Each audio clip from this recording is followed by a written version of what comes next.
Hola, ¿qué tal? ¿Cómo están? Muy buenos días, bienvenidos, bienvenidas. Comienza Asturias al Día. Hoy vamos a conocer cómo se está desarrollando el programa Asturias Soft Landing. Es su segunda edición.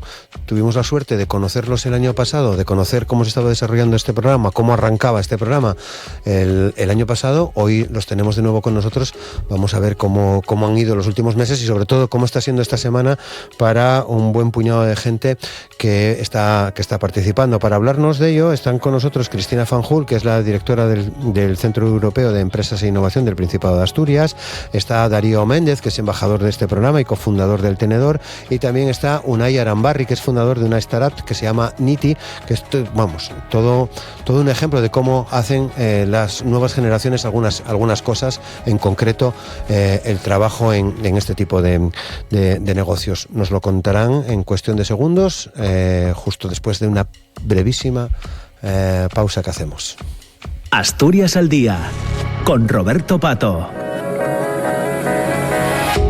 Una pausa que nos sirve para también mencionar a Diego Fernández en la realización técnica, en el control de sonido, parte fundamental, como se pueden imaginar, también del programa. Cristina Fanjul, ¿qué tal? ¿Cómo estás, Cristina? Hola, buenos días. Buenos Muchas días. Gracias. Gracias a vosotros. Muchas gracias por estar con nosotros. Darío Méndez, ¿qué tal, Darío? ¿Cómo estás? Buenos días. Muchas gracias también. Unai Arambarri, ¿qué tal? Sí, Unai, ¿cómo estás? Días. Muy bien. ¿Estás disfrutando? Sí, creo que cual. sí, ¿no? Sí, tercer día y muy bien, la verdad. Muy bien, ¿no? Creo que disfrutasteis también ayer mucho con el partido, Sí, Darío. Al final nos juntamos todos los chicos, todas las startups que vienen de toda España y nos fuimos a ver el partido. Vale, o sea que hubo gritos, alborozo. Sí. Bueno, no sé si desmadre. No creo. Controlado todo, ¿no? Hoy había que venir a la entrevista y había que levantarse pronto. Vale, bien. Cristina, tú creo que también viste el partido, ¿no? También tuve ocasión. Vale, esto es importante, ¿no? Aunque yo no soy muy futbolero, pero... Yo soy futbolera social, Vale. como la mayoría de España ahora mismo, pero sí, es importante participar de todas las cosas que están pasando. Sí, que está muy bien. ¿Qué te parece a ti el partido, Nay? Pues yo tampoco soy muy futbolero, pero estuvimos ayer viendo todos los equipos, todas las startups, el partido y la verdad es que estuve ahí animando a tope. O sea que... Pues muy bien. Muy bien. Veremos a ver qué pasa el 19, es la final, ¿no? Sí, el domingo. Y veremos con quién. Bueno. Vamos a ver, hay porras. Hay porras, bueno, pues sí. Bueno, pues vamos a meternos en este asunto. Antes quería preguntarte, Cristina, porque eres presidenta de la Asociación Nacional de Centros Europeos de Empresas e Innovación Españoles. Uh-huh. ¿Cómo están yendo las cosas? ¿Cómo está siendo tu trabajo en esa presidencia? Pues la verdad es que es un lujo tener un observatorio, porque al final ser la presidenta de una asociación nacional lo que me da también es una visión bastante clara del tipo de programas y de indicadores y resultados que están teniendo los CEIs, que al final son un instrumento muy, muy, muy específico para el apoyo a la puesta en marcha y el crecimiento de startups, de empresa de base tecnológica, y lo cierto es que cada territorio con su peculiaridad, porque somos herederos de una cultura industrial, somos herederos de un tejido industrial, pero este trabajo que se está haciendo en pro de ideas innovadoras que generen tecnología, que generen impacto dentro del territorio, yo creo que es uno de los mundos más apasionantes en los que uno puede coincidir, porque además va tocando también otras áreas que tienen muchísima carga importante, ¿no? Vamos a hablar de ciencia también, porque hay muchas de estas empresas que surgen de una inversión previa en ciencia, en una inversión en tecnología, que vienen de laboratorios, de universidades, de centros tecnológicos, y luego está también el apoyo pues a personas que dentro de un área concreta, dentro de un sector, perciben una oportunidad empresarial y hacen de la tecnología pues el medio para poder impactar, ¿no? Porque eso es lo importante cuando hablamos de emprendimiento, el impacto que genera en positivo en todo el tejido. ¿Va tan rápido como parece? Va rápido porque realmente estos chicos, estas personas, cuando tienen esta idea empresarial, lo que tienen que hacer es coger ese tren, no pueden dejarla pasar. Es un mundo bullicioso, es un mundo en el que todo pasa muy rápido y esa oportunidad del uso de la tecnología tiene los días contados. Todo evoluciona rápido, luego o la coges en ese momento o verdaderamente te vas a quedar fuera. Pero yo diría que efectivamente somos un ecosistema que no tiene dentro de su cultura una aceleración rápida de los proyectos, que todavía el mundo de la inversión está un poco desconectada, que el mundo de la investigación lo está un poco también, y lo cierto es que no va como todos desearíamos, pero sí que hay una velocidad imprimida desde hace varios años. Bien, bueno, Asturias Soft Landing, segunda edición, la primera tuvo muy buenos resultados. Sí, la verdad es que vamos un poco más tranquilos que en la primera edición. Sí. Yo diría que un poco más tranquilos, sabiendo un poco la estructura, la planificación y anticipándonos algunos elementos críticos, pero bueno, no deja de ser siempre un elemento de incertidumbre, ¿no? Oye, ¿responderá el tejido a nuestra llamada? ¿Querrán venir a conocer Asturias y venir a proponer lo que planteamos? Cada edición tiene un núcleo distinto de preocupaciones y yo creo que vamos evolucionando el modelo para hacer un programa que sea útil para Asturias, en primer lugar, y por supuesto útil para todas las empresas que están participando y que perciban bien esta oportunidad que queremos transmitir. Bueno, luego nos vamos metiendo en más detalles, pero quizás lo difícil fue ponerlo en marcha, ¿no? Cuesta un poco más poner en marcha un programa de estas características. Ahora va todo un poco más rodado. Sí, yo creo que tuvimos muchas conversaciones previas y además quiero recalcar que es un programa que está, por una parte, promovido por lo público, pero en intensísima colaboración con el sector privado, como no puede ser. Esas son las colaboraciones que funcionan públicas y privadas. La visión que teníamos desde la parte pública de dar a conocer todos los instrumentos, de dar a conocer todas las oportunidades, se aterrizó muy bien, nunca mejor dicho, para un programa de soft landing, con una visión también desde la parte privada que es dónde ponemos el valor, cómo configuramos un programa que haga verdaderamente atractiva esa parte. El Camaleón de Rubik ha sido un socio fenomenal dentro de todo este programa y con ellos pues también fuimos capaces de diseñar un programa que tuviera todos los elementos que pensamos que pueden hacer de él un elemento de éxito. Bueno, lo será. Llevamos ya, o lleváis, mejor dicho, desde el inicio de esta semana trabajando. ¿Cuánta gente está participando? Danos ese tipo de datos. Pues la verdad es que me gustan mucho las cifras que tenemos porque demuestran también una consolidación. Bueno, a veces cuando lanzas una primera edición, pues todo se responde, ¿no? Como si fuera un elemento fugaz, ¿no? Una cometa fugaz. Y ya la segunda vez que te la juegas, realmente es cuando las cifras te tienen que decir cómo de consolidado está. Mira, hemos recibido 28 candidaturas para participar en el programa y 15 eran internacionales. Y cuando te hablo de internacionales, te hablo de internacionales verdaderamente. Hablo de LATAM, hablo de Japón, hablo de África. Y después de hacer un proceso de selección, pensamos que en el punto de madurez que necesitábamos, o por la tipología de proyecto que estaban planteando, nos quedamos con 9 proyectos, que son los que ahora están participando, 2 de ellos también internacionales.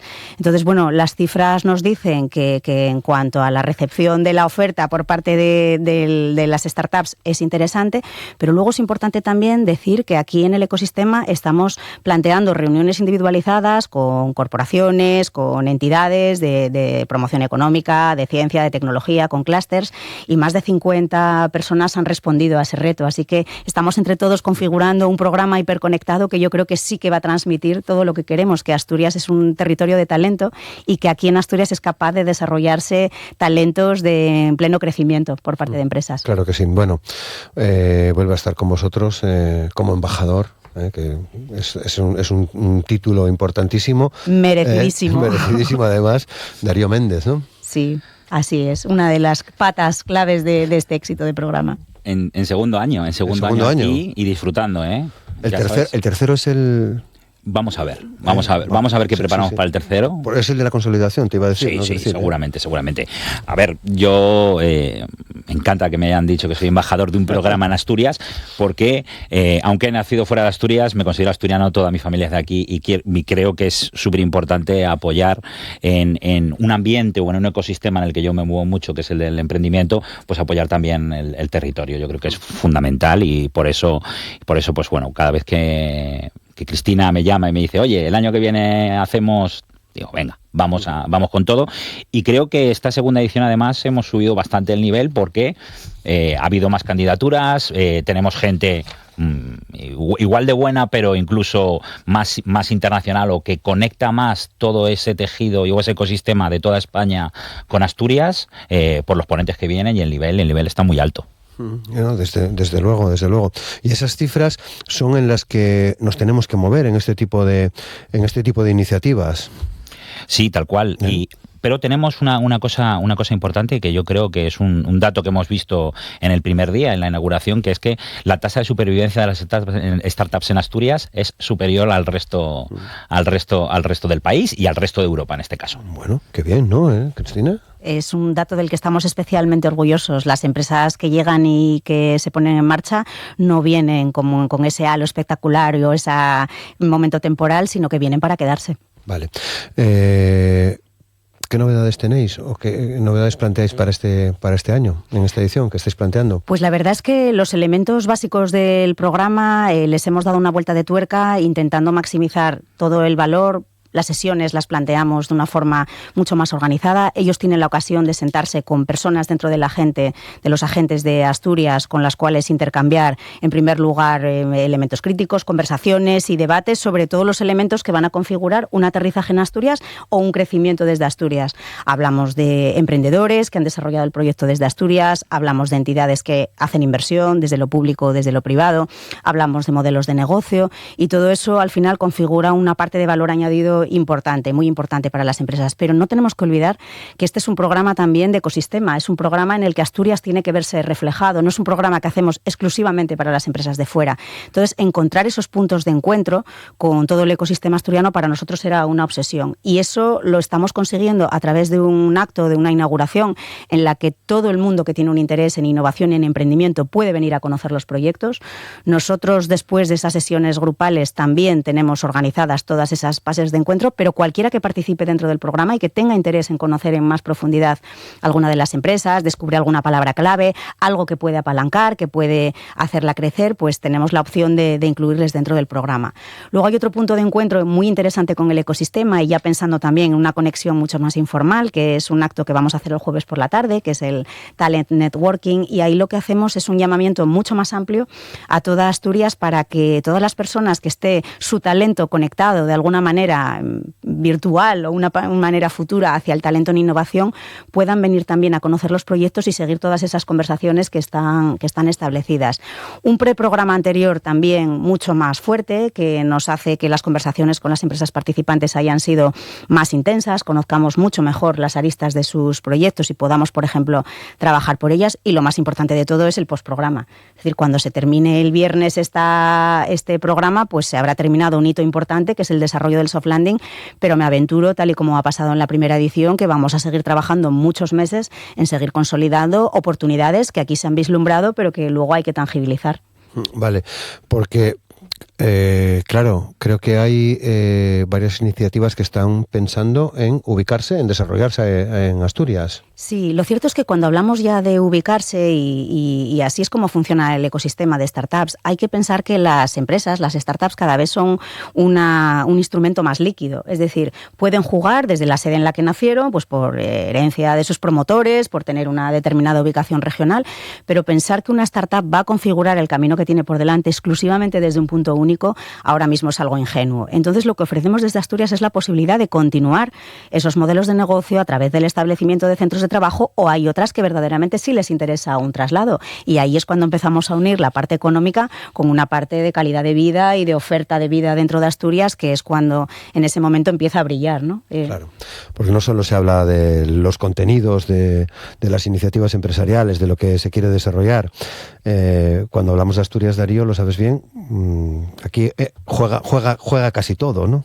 Sí, yo creo que la parte fundamental es esa conexión, porque aunque somos un territorio extenso, y digo somos, ya sabes que soy muy de aquí, hay unas conexiones brutales. O sea, estamos a una llamada, estamos a un contacto, estamos a una presentación de poder conocer a ese futuro cliente, ese futuro inversor o esa persona que te puede acompañar en el desarrollo de tu startup.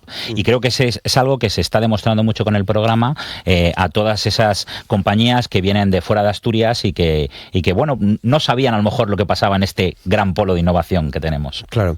Bueno, vamos a incluir también en la conversación al también nuestro invitado, a Unai, que vienes del País Vasco. Eso es. Bueno, ¿qué te parece? ¿Cómo estás viendo el desarrollo del programa? Pues yo la verdad es que no conocía el ecosistema de Asturias de emprendimiento, pero me está impactando bastante. O sea, llevamos mitad de la semana ya hecha, digamos. Y bueno, nosotros lo conocimos gracias al embajador de Asturias, que es Darío. Y la verdad es que nos está impactando bastante. Las conexiones que nos están haciendo con, bueno, nosotros en nuestro caso, con las cámaras de comercio, etcétera, están siendo muy fructíferas. y también todas las charlas, todas las ponencias que estamos viendo durante esta semana también súper interesantes para nosotros. Bueno, o sea que encantados, la verdad. No os van nada mal las cosas, ¿no? Tenéis un año y pico como... Eso es, llevamos como 1 año y medio en actividad, 2 años desde que llevamos full time con el proyecto y la verdad es que estamos muy contentos. Vamos creciendo, la cartera de clientes también va creciendo, también estabilizando nuestro producto y bueno, pues contentos, la verdad. Vale. Bueno, para quien no os conozca, esto surge, no sé si tomando algo, Unai, pero bueno, sois 3 amigos, ¿no? Eso es. Bueno, empecé yo con la idea después de terminar el doble grado de además Ingeniería Informática en San Sebastián y bueno, pues pensé que lo mejor era juntar equipo y tener un par de socios para desarrollar este proyecto. Entonces, bueno, fue con una birra en un lado y en el otro lado fue en una reunión, básicamente. Entonces, vale, nos unimos los 3 y ahí estamos a tope. ¿Qué es lo que hacéis? Pues básicamente tenemos un software para empresas industriales para que sus procesos comerciales a nivel internacional y a nivel nacional pues se mejoren. Encontramos clientes potenciales de manera automática a través de la inteligencia artificial y hacemos que todos los procesos de contacto del comercial con ese cliente potencial sean eficientes. Claro, además creo que en vuestro primer año unas 50 empresas.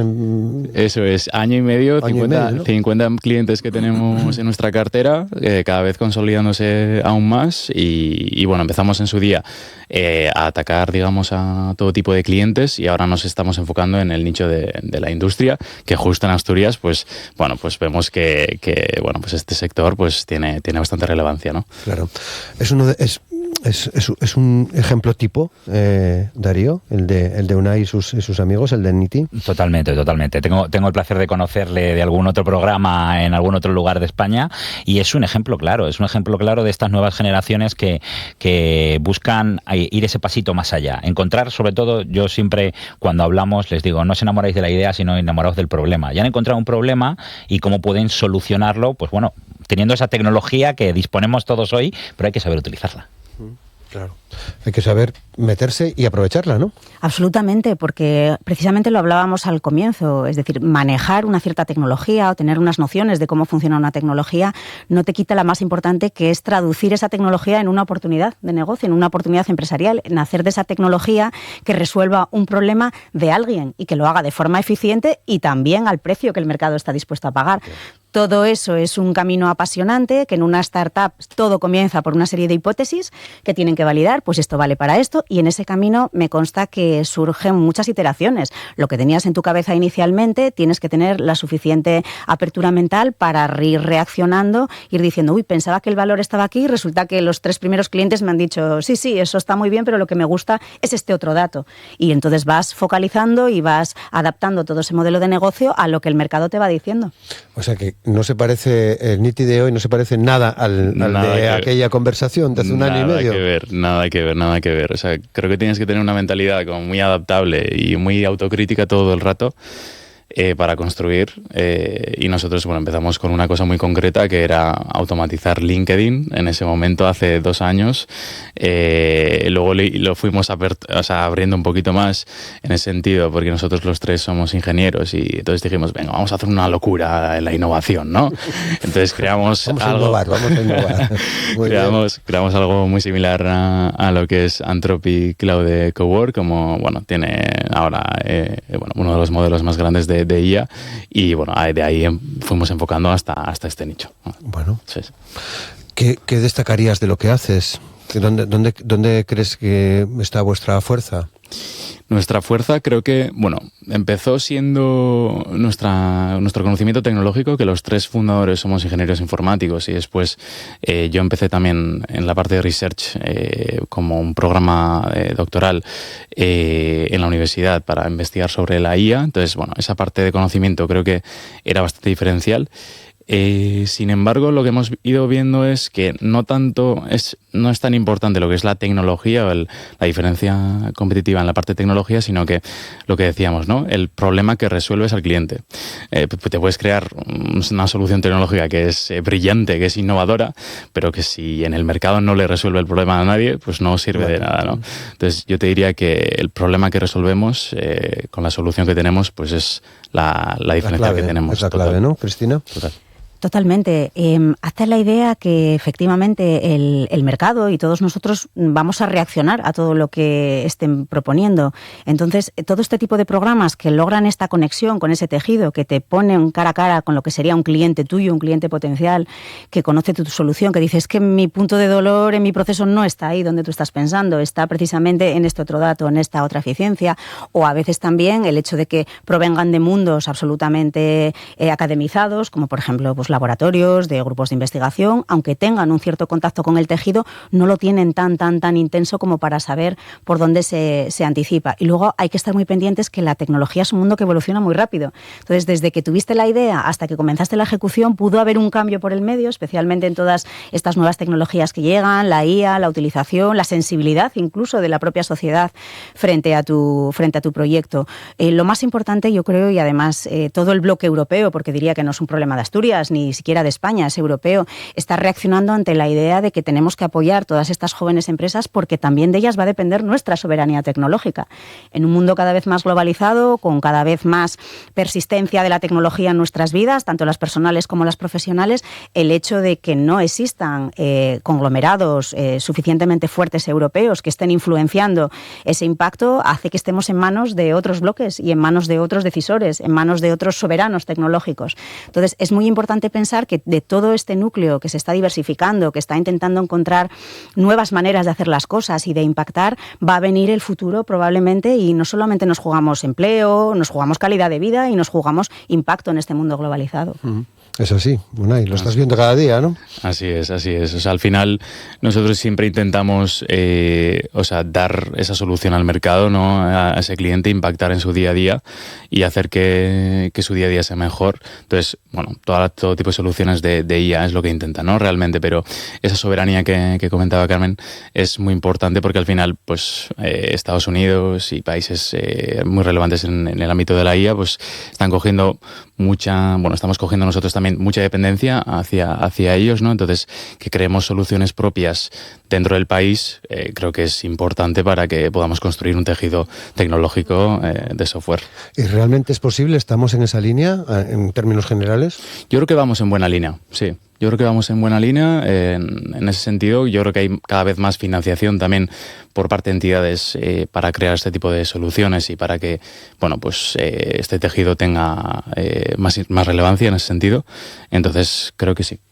Yo soy optimista. Claro, porque de la rapidez de estas cosas, Darío, puedes hablar tú, que hace 20 años montabais el tenedor, ¿no? ¿Cómo han cambiado las cosas en 20 años? Ni siquiera había aplicaciones, ¿no? En aquel momento. Ni siquiera se llamaban las cosas como se llaman hoy en día. Vale. Porque yo siempre lo digo que fui emprendedor cuando no se hablaba de emprendedores, tuvimos una startup cuando no sabíamos lo que era una startup, y yo creo que es importante siempre estar, a la vanguardia sobre todo de esa tecnología, porque la tecnología sin un buen uso, sin un uso que pueda ayudarte en lo profesional o como bien decía Unai, solucionar problemas, no sirve de nada. Y yo creo que la innovación viene por cómo aplico esta tecnología, cómo aplico, en este caso, la inteligencia artificial para hacer que sea más productivo, para hacer que las personas trabajen mejor, que también tengan más calidad de vida, porque si tengo cosas automatizadas no tengo que dedicarle tanto tiempo y me tengo que dedicar de verdad a lo importante, a la productividad y a conseguir que esos equipos de esas empresas industriales,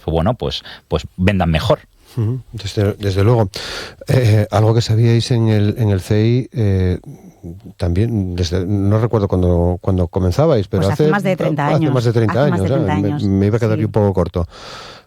Fue un acierto, por lo tanto, Sí. Empezar a tratar de ir con los tiempos en aquel momento, ¿no? Eso es, cuando surgieron los CEIs, que son Centros Europeos de Empresas e Innovación, en ese título, en esa palabra europeo, significa mucho más de lo que parece, no es una sigla perdida.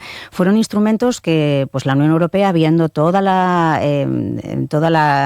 reconstrucción de los sectores que habían sido los tradicionales, que estaban funcionando en algunas regiones, dijo, pues hay que crear instrumentos que sean capaces de apoyar una diversificación de los tejidos, que sean capaces de apoyar a las personas que tienen nuevas ideas para generar otra innovación. Entonces, Centros Europeos de Empresa e Innovación, aquella innovación de aquellos años era casi una aspiración, no era algo tangible, ¿no?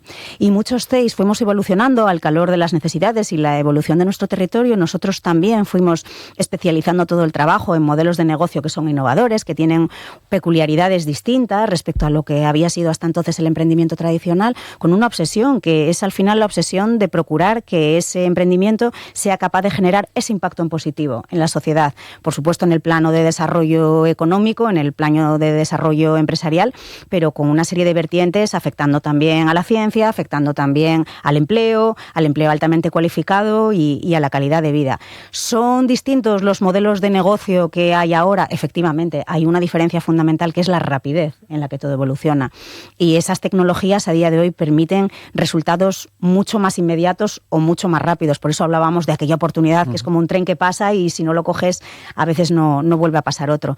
Pero también es cierto que eso permite también que esa tecnología genere una capacidad expansiva y quien habla ahora mismo de lo digital, que hace 20 años era tengo un proyecto digital en las TIC, ¿no? Que era aquellas siglas que venían, tecnologías de la información y la comunicación. Bueno, a día de hoy un proyecto que viene al CEI, que está hablando de temas biotecnológicos, que está hablando de salud, que está hablando de energía, no se concibe sin esa capa digital, ¿no? Entonces, por supuesto que los proyectos empresariales son distintos, las capacidades y las ambiciones de los emprendedores que vienen son distintos y los que ya tienen claro que quieren tantear este emprendimiento, fabuloso, pero es que incluso trabajamos con aquellos que ni siquiera saben que quieren ser emprendedores. Es más, pueden tener hasta un poquito de rechazo frente a la palabra emprendedor. Hablo, por ejemplo, de investigadores, que normalmente pues el plan A de un investigador es seguir desarrollando ciencia excelente dentro de los laboratorios, pero estas nuevas capacidades de estas generaciones y sobre todo con el foco puesto en el impacto, porque ¿quién a día de hoy quiere desarrollar una ciencia que se quede en el cajón, que solo te sirva para encadenar proyectos, ¿no? Si se plantean verdaderamente ese anhelo que todos tenemos de impactar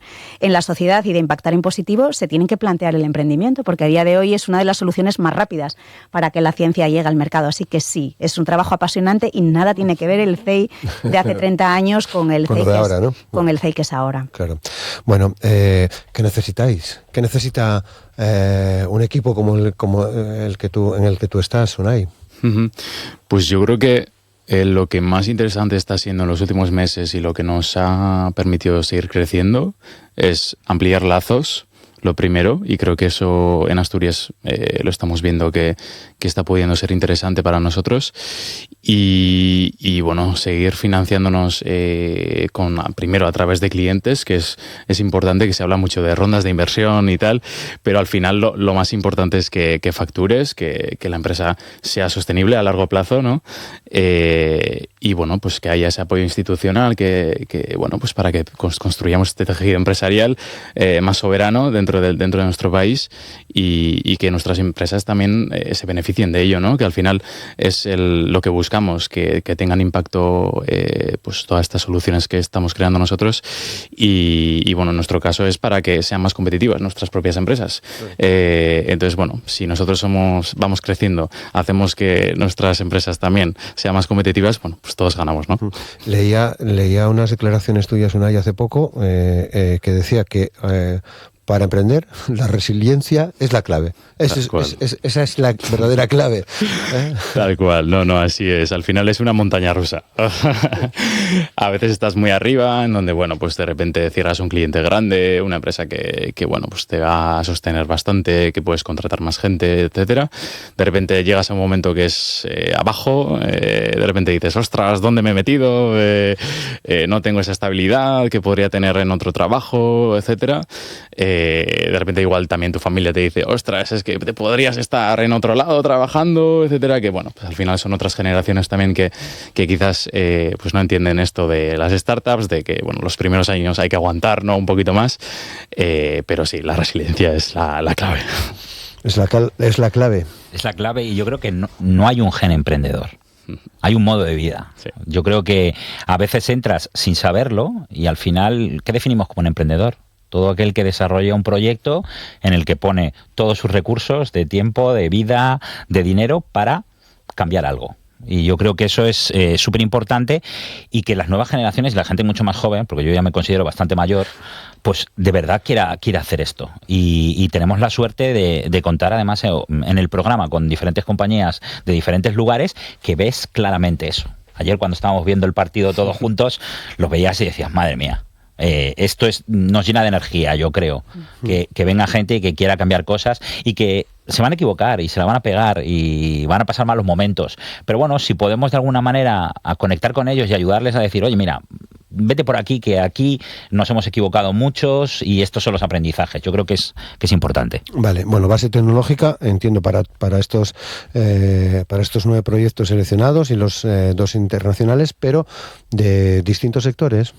Totalmente. Yo creo que somos muy agnósticos en los diferentes sectores. Lo que buscamos sobre todo, y creo que en estas fases lo que hay que mirar de este tipo de compañías, es las personas. Son las personas que son capaces de esa locura o esa idea o esa cuestión que salió en un bar, de decir, bueno, vamos a ponerlo en marcha, si no sabemos cómo hacerlo, vamos a informarnos, vamos a formarnos para cómo ponerlo en marcha, cómo llevarlo al mercado y cómo ir cambiando, iterando, que se usa mucho en el lenguaje de las startups, para adaptarnos a ese mercado, que al final es quien nos va a marcar si de verdad estamos ahí solucionando un problema o solo estamos por ahí. Bueno. Estoy completamente de acuerdo, y quiero volver a lo que les preguntaste antes y que Darío comentaba, decía, el gen emprendedor no existe. Es que es muy importante desmitificar esto. No nace gente con una etiqueta que dice yo voy a ser emprendedor, yo no lo voy a ser. Porque es importante, porque son competencias que se pueden mejorar a lo largo de la vida. Yo creo que se está haciendo un esfuerzo también porque toda la educación vaya incorporando todo este crecimiento de competencias que se llaman las soft, ¿no? El soft landing, todo es soft ahora mismo. El hard es muy importante también, ¿eh? Pero es importante tenerlo en cuenta, porque quizás sí que va conectado esta idea y todos estos valores, y es especialmente esta incertidumbre. ¿Dónde no hay incertidumbre a día de hoy? Es decir, todas estas trayectorias laborales que conocimos en el pasado, quizá nuestros padres pudieron disfrutar de ellas. Es decir, a día de hoy eso es una visión que tenemos absolutamente capada. La vida va de ciclos y lo bonito y lo natural es saber cerrar el ciclo y saber abrir el siguiente. Por lo tanto, yo creo que todo lo positivo que tiene por aportar estas competencias emprendedoras, sacar a proyecto adelante, es muy adecuado para un entorno que ahora mismo se percibe muchísimo más volátil y muchísimo más incierto. Luego, si va a ser incierto, ¿cómo no dedicarme a algo que llevo dentro de mí, ¿no? En mi pasión, mi corazón, y que puede impactar tan en positivo? Así que yo creo que esa es la gran baza que tenemos ahora mismo para la motivación de los emprendedores. Claro. Mencionaba Unai el tema de la financiación. En ese sentido también ha cambiado, es decir, que esto ya no va de voy a una oficina, me siento como el directora y hablamos de negocios. Sí, esto ya no es así. A un director de banco, te refieres, banco, probablemente, claro, ¿no? Claro. Sí, no. Sí. Ha cambiado mucho. También digo, antes de explicar un poco la parte de acceso a financiación, que es verdad que las primeras conversaciones que tenemos con muchos potenciales emprendedores o emprendedores están muy focalizados en la parte de financiación, y no debe ser así. Lo primero que debe hacer es centrarse mucho en la oportunidad empresarial, configurar ese modelo de negocio. A día de hoy ya trabajamos con tecnologías ágiles, que son casi pequeños experimentos para ir validando todas esas hipótesis. Y cuando tengas un camino más o menos consistente y puedas dar respuesta a la multitud de preguntas que te va a plantear un inversor, tanto público como privado, porque cada vez se parecen más, entonces vamos a ver si vamos a lograr ese camino de la financiación. Hablabas del banco. Efectivamente, y que no se me enfaden los bancos, que tenemos grandísimos colaboradores, los bancos están abriendo unidades especializadas dedicadas a analizar y dedicadas a apostar, porque después de vivir muchísimos años al margen de toda esta financiación alternativa que necesitan las empresas, se dieron tanto cuenta que van a ser sus clientes del futuro, que si esas empresas son capaces de desarrollar en el futuro ese potencial que dice su plan de negocio, van a ser sus clientes y que o se animan a arrimarse a ellos desde el principio o después dirán, sí, yo recuerdo cuando vine a verte y tú no me apoyaste, ¿no? Entonces, yo creo que esas unidades es importante que se estén, porque ya están metiendo profesionales y personas que son capaces de entender con muchísima más claridad lo que significa un proyecto empresarial, teniendo en cuenta toda la incertidumbre. Pero es verdad que es un ámbito en el que debes de conjugar distintas financiaciones. Tienes que hablar de financiación pública, hay un gap de mercado importante y ahí es donde se debe notar la acción del sector público. El sector público no está para sustituir una financiación que ya un mercado privado puede dar, probablemente con muchísima más eficiencia y con muchísimo el proceso muchísimo más ajustado. El sector público debe de llegar ahí donde existe un gap. Y ese gap está en unas fases tempranas donde no es solamente un riesgo empresarial o comercial que tendría toda empresa, sino que hay un riesgo también tecnológico de poner a punto ese producto, ese servicio, ese proceso y que funcione. Y esto tampoco estaría completo sin la tercera pata de todo el mecanismo. Si la tercera pata son los inversores privados. Hay esa figura que tiene un nombre que es terrorífico, Darío, confiarás conmigo.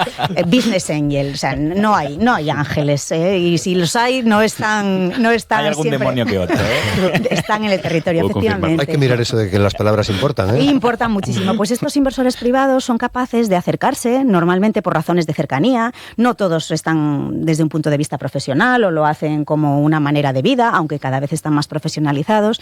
Y son las personas que contribuyen con un dinero normalmente inteligente, porque en estas fases no solo se busca un dinero como tal, como unidad monetaria, sino que aporten agenda, que aporten visión, que sean capaces de conducir en este momento en el que todo es incierto y prácticamente estás a oscuras, en una sala, pues una senda que te puede marcar un inversor privado, pues es importante porque te profesionaliza y te ayuda a centrarte a veces en el foco. Dicho lo cual, como bien decíamos, y como no existen ángeles, tienes que mirar muy bien también, ¿no? Con quién te juntas al principio, pero la configuración de todas estas financiaciones en completo, la pública, la privada, etcétera, también los distintos métodos de financiación, hay subvenciones a fondo perdido, son fabulosas, cumples el objetivo del proyecto y ahí se queda. Y luego hay otras un poco más complejas que también son capaces de acompañar, que son pues esos préstamos participativos, ¿no? Te prestan el dinero y realmente tú vas devolviendo ese dinero con un cierto interés, si viene de la parte pública, un poco más ajustado en el mercado, en función del éxito que vayas teniendo. Toda esa combinación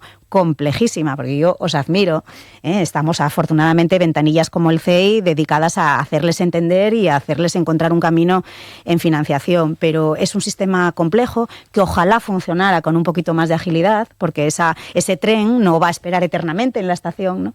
Pero efectivamente la financiación es una pata muy importante, pero ojo, es secundaria respecto a la consistencia del plan de negocio. Uh-huh.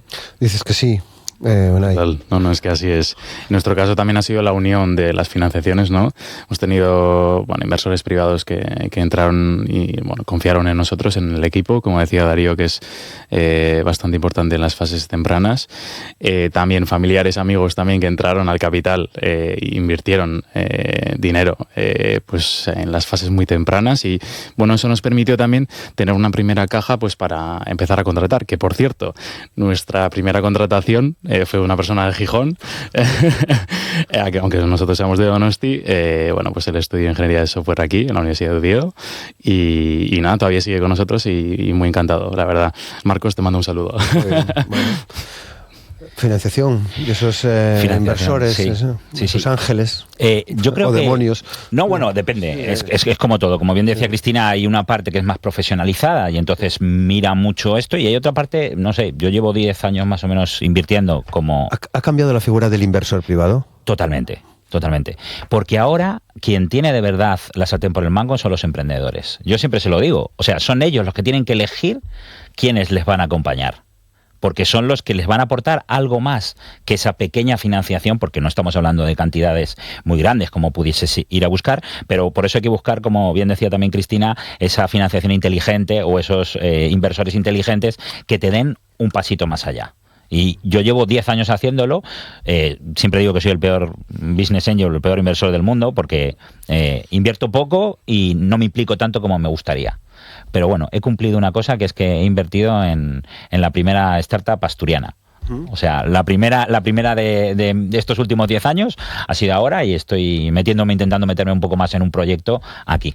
Bueno, tenéis que venir a contárnoslo también cuando queráis. Vendremos. Vale. Muchas veces, Unai, Cristina y Darío, nos fijamos en el País Vasco. Parece que tenemos tendencia, ¿no?, a mirar a Euskadi y decir, mira cómo están haciendo allí las cosas en general. En esto también, ¿qué diferencias ves con nosotros? Si es que las hay, porque te quise entender al principio que teníais un ojo puesto en Asturias, vuestro primer cliente fue asturiano, quiero decir que no perdéis de vista lo que pasa a vuestro alrededor, claro, y fuera de Euskadi. Sí, yo creo que hay bastante similitud, a priori, o sea, de los días que hemos estado aquí, lo que estoy viendo, hay bastante similitud en la parte de que estamos hiperconectados, en el sentido de que somos territorios pequeños ambos y tenemos ese acceso a poder, mediante una llamada o mediante un acceso, pues poder llegar a una persona en concreto, un contacto en concreto que te pueda abrir puertas.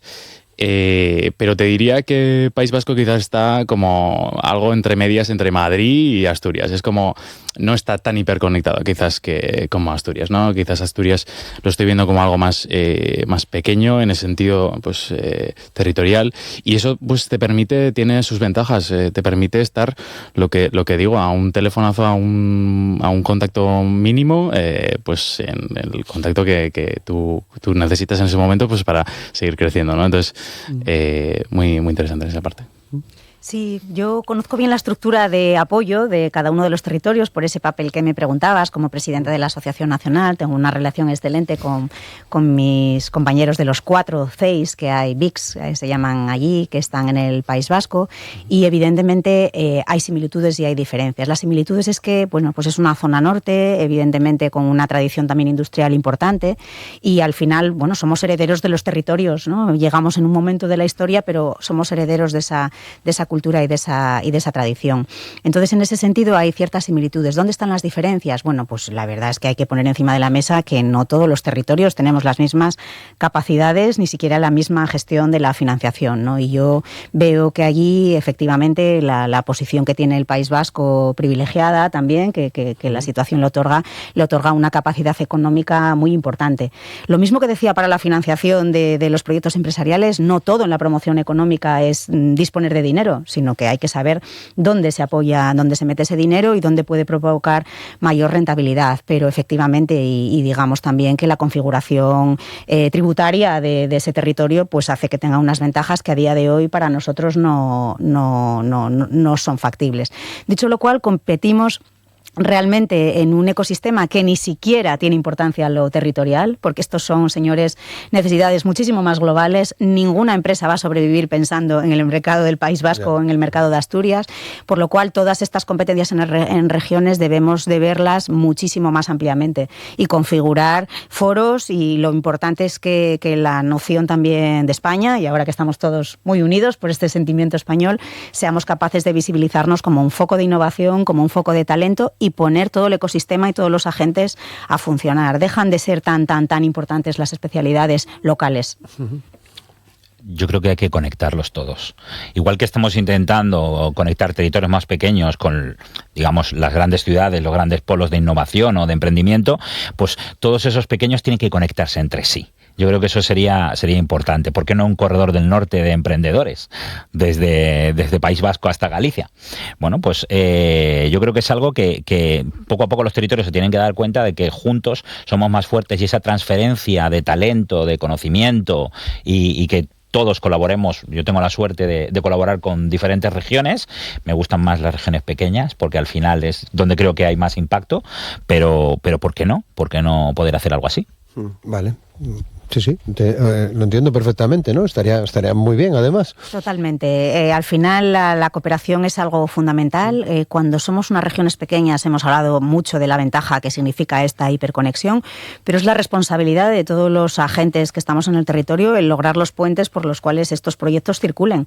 Los proyectos tienen que saber que existe Asturias, tienen que ser capaces de desarrollar algo en Asturias, pero conectarse con el mundo. Y es también una obsesión y una responsabilidad por parte de todas las entidades que estamos apoyando, especialmente especialmente desde el sector público, pero todas tenemos esa responsabilidad, ser capaces de funcionar también como pasarelas entre los territorios. Y por eso el sentido asociacionista es tan importante, especialmente en el emprendimiento, porque es importante saber que puedes descolgar un teléfono para hablar con alguien en Jaén, para hablar con alguien en Barcelona, para hablar con alguien en La Rioja, porque efectivamente las necesidades de tus emprendedores pueden y deben ser mucho más globales. Así que sí, nos tomamos todo el tema de la cooperación muy en serio y afortunadamente pues hay también instrumentos que nos sirven para conectar, convocatorias de CEDETI, convocatorias de otras entidades que nos ayudan a articular planes organizados para poder cooperar con otras regiones. Claro.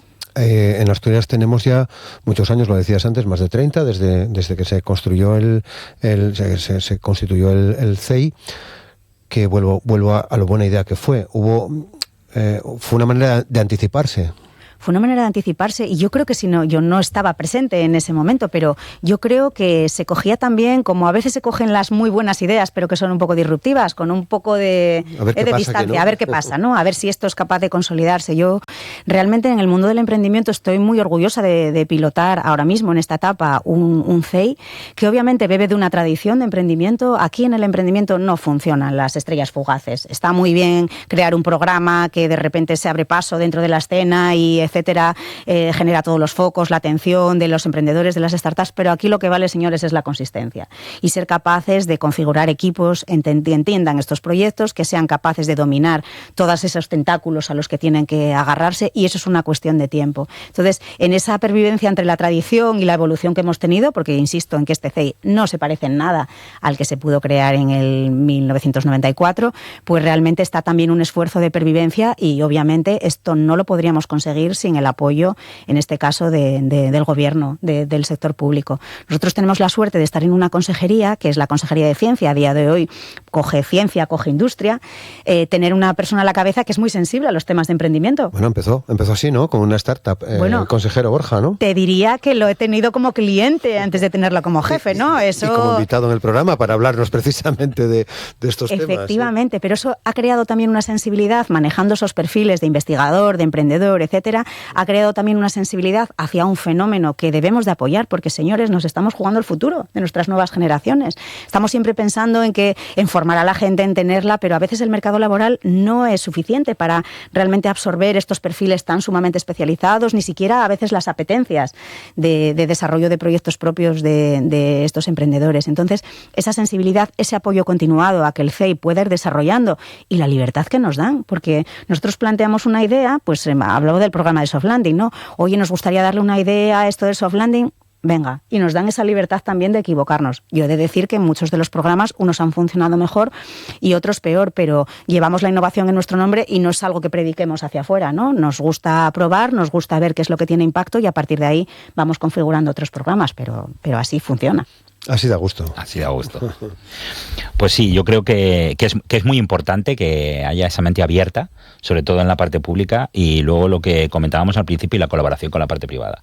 Porque hay muchos agentes aquí en Asturias que son esa parte privada, que están continuamente proponiendo esas locuras e intentando empujar un poco para que se hagan. Y yo creo que es fundamental la colaboración entre todos para hacer que el tejido de emprendedores cada vez sea más y que sea mejor. Y más estando en un territorio que de verdad... Yo es un ejemplo que pongo siempre y creo que lo hablé con Unai antes de que viniese al programa. Grandes emprendedores ha habido en Asturias, grandes empresas, o sea, si te remontas a un Duro Felguera, a un Alsa, a un Capsa o a un Reni Picó, Hilas, son compañías que empezaron siendo verdaderos emprendedores en lugares, siempre hablo de Reni Picó porque justo es cerca de mi pueblo, de mi casa, ahí en Aldeo, que era un quesero que iba con su carreta y montó la compañía que es hoy en día, que muchos los franceses piensan que es francesa. Eso siempre lo decimos. Pero bueno, pienso que colaborar también y atraer de alguna manera, y a ver si logramos atraer ese tejido empresarial que ya lleva muchos años y que gire un poco el ojo a estas nuevas generaciones y también ayude y aporte para desarrollarlos. Bueno, una herencia, como dice Darío, que no podemos obviar. Es evidente, ¿no? No podemos obviar, y además, como no podemos inventarnos, no hay todas las cosas son herencia y son también evolución, tenemos que hacer de esa herencia un punto fuerte para el desarrollo del futuro. Claro que haber sido una región industrial ha predeterminado nuestro tejido, nuestro talento en muchos factores, pero hagamos de eso algo positivo. Obviamente yo, cuando nos vamos por el mundo, y Darío es embajador de este programa y somos embajadores de la región, y cuando vamos por el mundo, vamos a un South Summit, vamos a eventos que son internacionales desde el punto de vista de startup, yo tengo que contar una historia, lo sabes bien, ¿no? Al final, para llegar a impactar a las personas y comunicar tu mensaje, tienes que crear una historia. Y una historia en la que nadie se reconocería, pues no tendría ningún futuro. Entonces, hablo de esa región industrial, hablo de esos grandes actores, hablo de un sector metalmecánico que a día de hoy, pensando en recuperar soberanía tecnológica, pensando en las cadenas globales de la manufactura, pasa a ser un valor sustancial. Tener en tu región personas capaces de desarrollar prototipos, productos industriales, es que no es algo que de nosotros damos por descontado, pero es algo que tiene mucho valor. Mira, déjame ponerte una anécdota, porque al final son las anécdotas las que te dan el mensaje. Una empresa de las que teníamos avanzaba muy rápido, aceleraba y se fue a Estados Unidos. La verdad es que tenía grandes planes en Estados Unidos. Ese mercado funciona muy rápido y prácticamente, digamos, que le apostaron a una idea que no estaba desarrollada. Una de las veces que vino a Asturias me dijo: me he vuelto loca para conseguir desarrollar en Estados Unidos un prototipo. He tenido que recorrerme 4 estados situados a miles de kilómetros de distancia para conseguir que me hicieran las partes. Mi sorpresa cuando vine a Asturias es que en Avilés esto lo podía conseguir en 3 kilómetros cuadrados. Es decir, al final, si estamos hablando de prototipar, hablábamos de lo soft, de lo blando, de lo digital, pero date cuenta que todo pasa realmente por cosas que al final se tangibilizan. Prototipos, máquinas, equipos. Todo eso que funciona, el hardware, es manufactura. Y hay que saber manufacturar. Tú no te puedes inventar una fábrica en cualquier lado del mundo porque no vas a conseguir gente capaz de hacerlo, no vas a conseguir todos los elementos. Hagamos de nuestro pasado y llevémoslo con orgullo para poder transformar esa capacidad de hacer, de prototipar. Metámonos en nuevas cadenas emergentes, pues una eólica offshore. ¿Quién iba a pensar hace 50 años que no nuestras empresas se iban a dedicar, iban a encontrar ahí un foco de actividad? Seamos capaces de tener esos radares abiertos para hacer de nuestras fortalezas pasadas fortalezas que nos puedan apoyar en el futuro. No nos inventemos regiones. Obviamente tienes que tener un ojo puesto en cualquier sector, porque el emprendimiento también tiene algo de casual. Porque este señor ha venido y esta señora ha venido a un proyecto, bueno, porque su bagaje, porque sus experiencias les han llevado a ese campo. Pero como región apostemos también por hacer fortalezas de nuestro pasado. Muy bien. Bueno, nos quedan algunos minutos todavía. Estamos en mitad del programa. Mañana creo que actúas. Bueno, actuar. Mañana vamos a ver un poquito, vamos a hablar sobre modelos de negocio y vamos a hablar sobre cómo presentar los proyectos. Y entonces vamos a hacer algo muy divertido, que es la primera vez que lo hacemos, no lo hicimos el año pasado, y es varios actores que vamos a estar allí del ecosistema, que nos vamos a juntar, vamos a darles feedback o vamos a escuchar los proyectos y vamos a meterles caña. Y vamos a decirles, mira, esto lo tienes que hablar así, esto lo tienes que presentar así, y bueno, y decirles también todas las cosas que han hecho bien y qué es lo que buscamos, pues cuando tengan que presentar en las diferentes audiencias, ya sea delante de un jurado, ya sea delante de unos inversores o ya sea delante de unos clientes. Entonces vamos a intentar poner un poco ese conocimiento para ellos. O delante de un micrófono. O delante de un micrófono. Que es importante, ¿no? ¿Cómo lo cuentas al mundo, Unai? No, es que todo lo que nos meta en caña y tal, al final para nosotros es ideal. O sea, lo que tenemos, la sesión de mañana, por ejemplo, es muy interesante para nosotros y lo es porque al final tú tienes que ir evolucionando, iterando lo que es tu mensaje, tu producto, tu proyecto, tu empresa y que lo hagan o bueno, el feedback venga por parte de personas que bueno, pues ya han pasado por una trayectoria ya empresarial que es sustancial, pues es muy interesante para nosotros. Entonces, bueno, pues al final ese mensaje hay que ir adaptándolo. Claro. Termináis el viernes. Terminamos el viernes la fase ejecutiva de este soft landing. Esta fase de soft landing, sí. Como te comentaba antes, para nosotros tan importante como el desarrollo de esta semana es el trabajo que vamos a hacer posteriormente con las empresas. Tratar de materializar todas esas oportunidades, hacer seguimiento. Las decisiones tienen que ir acompasadas al desarrollo de las empresas y tan apasionante como esta semana va a ser las próximas semanas y los próximos meses. Vale. Cristina Fanjul, ¿qué titular te gustaría que saliese el lunes después de todo esto? Asturias es el mejor territorio del mundo para desarrollar talento innovador. Unai, ¿a ti qué titular te gustaría después de esta experiencia? Pues impacto empresarial real a través de la tecnología. ¿Y Darío? Y yo emprende en Asturias porque es un lugar donde poder desarrollarte. Muy bien, bueno, pues ya nos contaréis, seguimos seguimos la pista de cómo están yendo las cosas. Os agradecemos mucho vuestra participación con nosotros hoy. Darío Méndez, muchas gracias. Gracias. Te esperamos más veces en el programa. Unai Arambarri, mucha suerte, muchas gracias también por estar con nosotros. Gracias. Un placer conocerte. Y Cristina Fanjul, muchas gracias también por ponernos sobre la pista de todas estas cosas. También te esperamos más veces, ya sabes. Muchas gracias. Muchas gracias.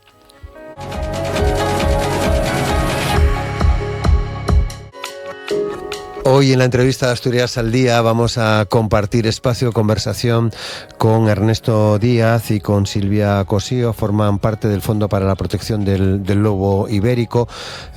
Recordaréis muchos de vosotros y vosotras que la pasada semana hablábamos precisamente con el jueves pasado, en la tertulia política de la semana, de estos asuntos que tienen que ver con la protección del lobo, y hoy volvemos a este tema porque han cambiado algunas cosas. Ecologistas en Acción y Fondo Lobo impugnan ante los tribunales el informe que declara favorable el estado de conservación del lobo ibérico, y ahí ya nos vamos. Ernesto, ¿qué tal? ¿Cómo estás? Buenos días. Buenos días. Silvia, ¿qué tal? ¿Cómo estás? Bienvenida. Hola, buenas. Muchas gracias. ¿Qué es lo que está pasando? ¿Por qué impugnáis ante los tribunales este informe que declara favorable, entre comillas, el estado de conservación del lobo ibérico? Bueno, la razón por la que lo impugnamos es muy sencilla, ¿no? El Ministerio para la Transición Ecológica en julio del 25 emite un informe, como se había hecho siguiendo los protocolos habituales siempre, es decir, con datos de las comunidades autónomas. El Ministerio es el responsable de hacer un informe. En ese informe se detecta un censo de lobos en España de 333 manadas en España. Se evalúan además parámetros demográficos, de distribución, genéticos, y con la información disponible el Ministerio emite un informe que dice que la situación del lobo es desfavorable en las distintas regiones biogeográficas, porque la distribución varía por tipo de hábitats. Bueno, era lo propio, ¿no? Era lo que esperábamos, desgraciadamente era lo que esperábamos, porque lo ideal sería que realmente estuviese en una situación favorable de conservación, pero no es así. Sin embargo, las comunidades autónomas encabezadas por Galicia realizan un informe alternativo, algo que nunca se había hecho, y con el respaldo de Asturias, de Cantabria y de Castilla y León, presentan este informe alternativo en la Conferencia Sectorial de Medio Ambiente, que se produce el día 22 de junio en la sede del Ministerio, y logran imponer una mayoría para imponer ese estado de conservación favorable. Esto, además de que jurídicamente y legalmente es bastante endeble, porque nosotros tenemos un dictamen encargado por el Fondo Lobo, elaborado por un profesor de la Universidad de Extremadura, Pedro Brufau, que dice que esto no puede hacerse así. Es por lo que nos hemos metido en un nuevo frente judicial, en este caso conjuntamente con Ecologistas en Acción, en un recurso en la Audiencia Nacional que presentamos la semana pasada. Vale, porque según los datos que vosotros manejáis y que maneja, creo que buena parte de la comunidad científica, los datos que se divulgan, esas 333 manadas, deberían de llegar a las 500. Bueno, el debate de las 500, sí. Sí, digamos que el umbral de las 500 manadas, de los 500 grupos reproductores, porque la gente cuando se habla de manadas se imagina... Como 5.000 en cada manada. Claro, sí. Claro, se imagina hordas de lobos, ¿no? Bueno, no. Bueno, explicarnos eso, entonces. Sí, bueno, lógicamente se define manada al grupo reproductor formado por normalmente un macho y una hembra reproductores y unos ejemplares del resultado de las reproducciones, unos cachorros, más algunos ejemplares de generaciones anteriores. Pero si miramos los informes científicos, vemos que esos grupos, esas manadas, están formados entre 6, 5, 6, 8 ejemplares. Es decir, que tampoco cuando hablamos de manada pensamos en las manadas de bisontes o de caballos salvajes. No es el Serengeti. Claro, las manadas, los grupos reproductores de lobos se mueven en esa horquilla de entre 5 y 8 ejemplares, que tampoco es para tirar cohetes. Vale, yéndolo a la denuncia que planteáis en la Audiencia Nacional, lo hacíais hace unos días, ¿qué proceso tiene que seguir ahora? No sé si tenéis algunos plazos. Bueno, esperamos que la Audiencia Nacional resuelva, porque hemos pedido medidas cautelares. La primera medida cautelar que se solicita es que ese informe de la Xunta de Galicia, además es que es impropio, porque la Xunta de Galicia emite un informe que afecta a gran parte del resto del territorio. Entonces hay digamos hay una vulneración competencial. Y esto está pasando y además... No les importa, o sea, resulta que entre Asturias y Galicia nos peleamos por un cacho de río y es horrible, sí, tal, y de repente una comunidad autónoma decide legislar y decidir cuántas manadas, cuántos lobos y cómo hay que tratar a los lobos asturianos. Desde el punto de vista legal, además, pero desde el punto de vista político es una locura. Es una locura. Y que el gobierno asturiano ceda... en todas estas historias y no diga nada y está peleando por la financiación y resulta que luego permite que otros decidan. Entramos ya como en un... es como Black Mirror, o sea, aquí sí, los gobiernos están empezando a dar autonómicos como palos de ciego por no reconocer una verdad, y es que los lobos existen, o sea, yo sé que molesta, pero los lobos existen y están en peligro. Y luego podemos sentarnos todos a debatir sobre cómo coexistir, cómo salvar al lobo. Pero los lobos existen, es que quieren negar la mayor. O sea, tú no puedes vivir en un mundo donde no haya lobos, donde no haya osos, donde no haya conejos, donde no haya gaviotas. Y creo que entendemos ahora mismo nuestras relaciones con el medio natural como unas relaciones en las que todo lo que nos molesta tiene que desaparecer de una manera u otra, y si no legislamos para que desaparezca. Estamos en un mundo donde esta semana en algunos sitios de este país va a haber 50 grados de temperatura. Yo no sé hasta cuándo vamos a seguir pretendiendo que estas cosas que estamos haciendo no solo afectan a los lobos, es que nos afectan a nuestra propia supervivencia. Vale. Sí, creo que el resumen de Silvia ha sido, claro, además de con ese brío que la caracteriza, me parece perfecto, ¿no? Y en ese sentido, hablando de esas contradicciones políticas que estamos viendo, bueno, más que contradicciones, yo diría que casi, pues no lo sé, es una desvergüenza, y me vais a disculpar la dureza, ¿no?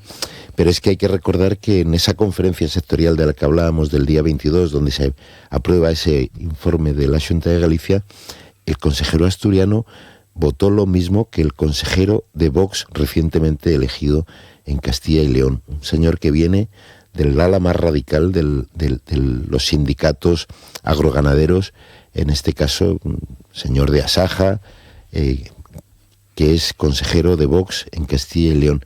Bueno, pues nuestro consejero asturiano votó lo mismo que ese señor.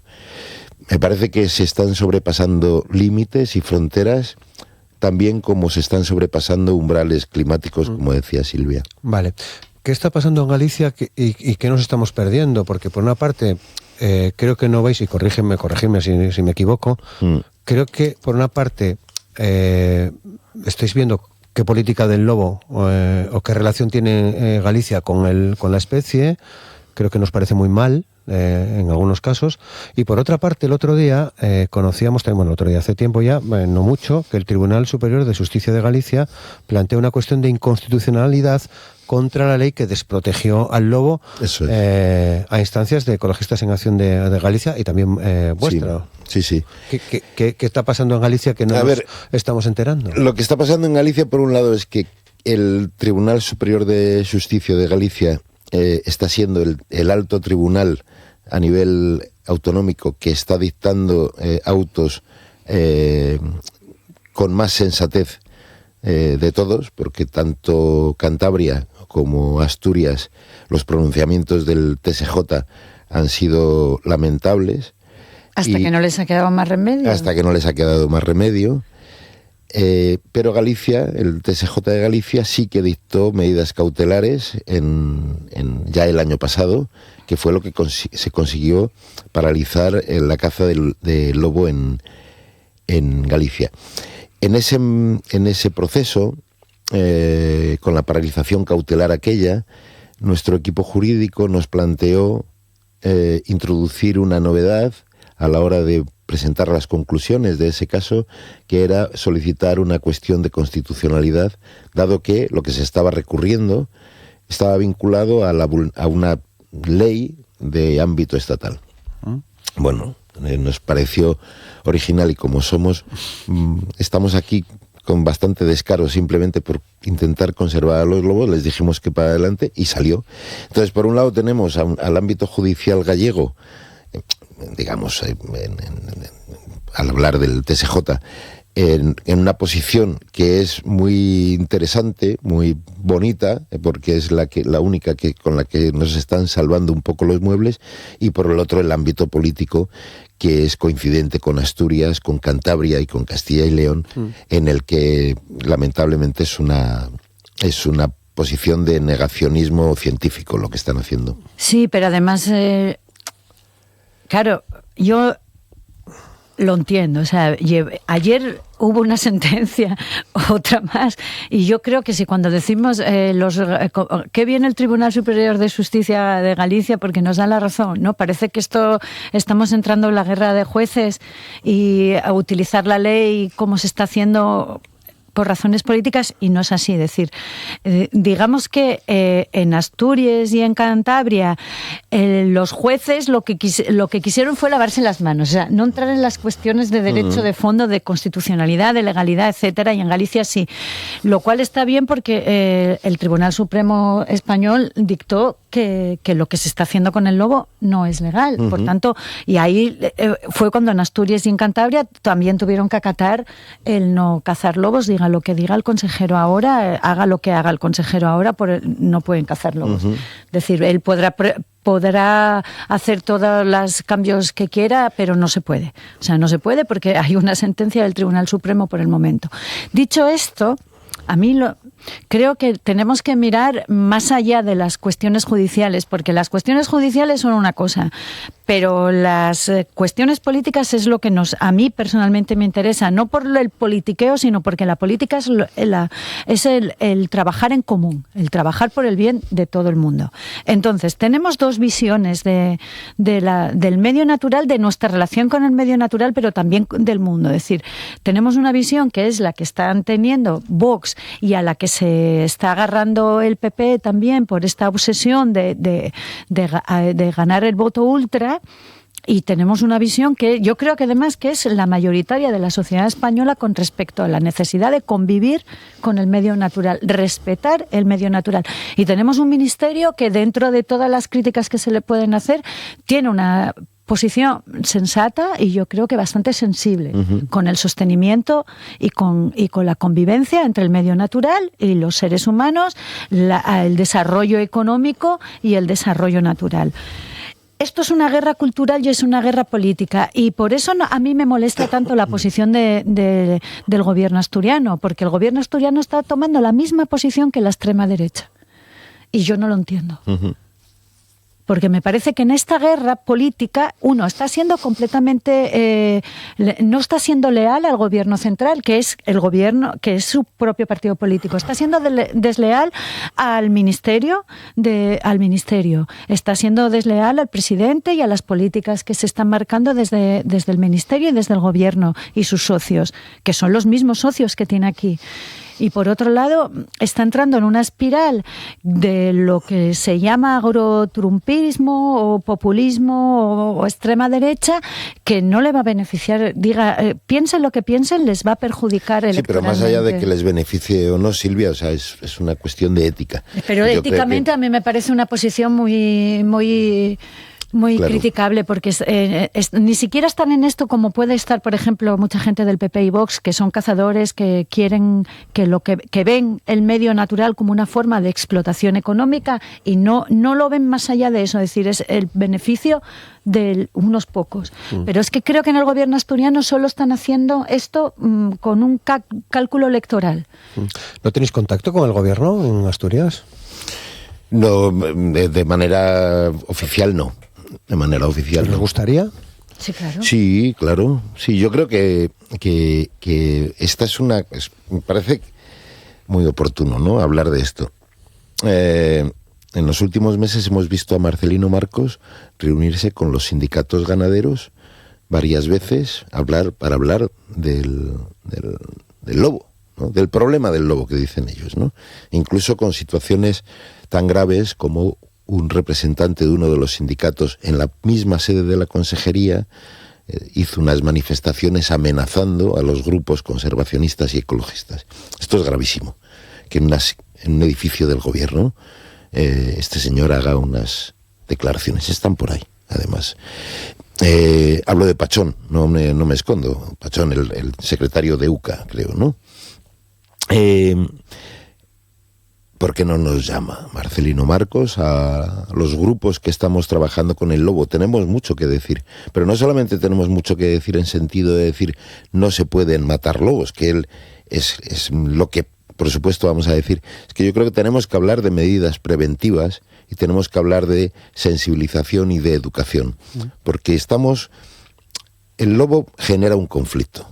Como decía Silvia... Es que eso no lo vamos a... No somos unos hippies, claro, que vamos por ahí, ¡ay, los lobos, qué bonitos! No, sabemos que la convivencia de la fauna salvaje y la fauna domada y el ser humano es complicada. Claro. Pero es que nosotros... Aparte de que tenemos un discurso político y un discurso que mira a largo plazo, tenemos científicos que nos avalan y que llevan años trabajando en una cosa tan sencilla como es la posible convivencia sin que haya daños de unos y otros. Es que yo creo que es fundamental que nos sentemos a hablar. Mira, estábamos viéndolo estos días con los incendios forestales, ¿no? Estamos viendo lo que ha pasado en Almería. Vamos a ver grandes incendios en la cordillera cantábrica este verano, seguro. Los vamos a ver porque la situación es de altísimas temperaturas. Tenemos que sentarnos a hablar entre todos los actores para solucionar problemas. Y por supuesto que vamos a tener diferencias, pero seguro que también vamos a tener puntos de acuerdo. Y hay que solucionar Bueno, yo creo que para tener puntos de acuerdo tenéis que ser generosos vosotros. Eso. Y generosos de la otra parte, claro, ¿no? Exacto. Porque hasta ahora, por lo que yo os escucho a vosotros y también os escucho a ganaderos o a otro tipo de representantes, la distancia, bueno, es importante, ¿no? Sí, pero mira, te lo comentaba ahí antes de entrar. Hace un mes y pico estuvimos en Cataluña. En Cataluña han criado los lobos por primera vez el año pasado, después de 100 años. Hay un grupo de lobos criando, una manada, como hablábamos antes. Y entonces invitamos a un encuentro a un ganadero, además de la Unión de Payesos, nada sospechoso de ser un colectivo. Un walk. David Col, un tipo que, claro, yo iba con mis reservas, decir, vamos a ver qué nos encontramos porque igual tenemos aquí una tangana.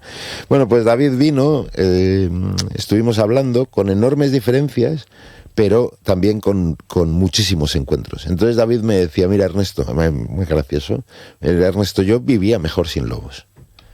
Y digo, sí, te entiendo, es normal. Dice, mira, yo me iba a la cama, mi ganado se quedaba, si se guardaba en la nave bien, si no se guardaba.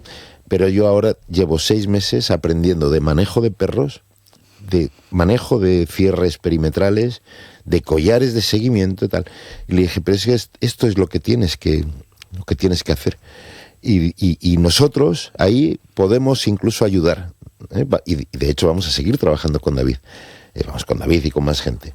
Y vamos a mantener encuentros con criadores de perros, con empresas de collares, con expertos en cierres, porque podemos trabajar. ¿Van a eliminarse los daños con todo esto? No, porque los lobos comen carne. Es que los lobos son carnívoros, como los leones, como los tiburones y como claro, ¿podemos minimizarlo y reducirlo? Yo creo que sí, mucho. Y ahí es donde podemos trabajar. Claro, volviendo a la pregunta, ¿os ha contactado? No, la consejería, el gobierno asturiano, más allá de contactos informales que mantenemos, no nos ha contactado hasta ahora.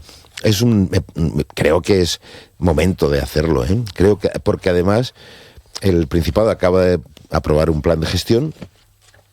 Por cierto, no ha respondido a las cientos de alegaciones recibidas, no ha respondido a nada de esto, y se proponen empezar a matar lobos en septiembre, lo decían el otro día.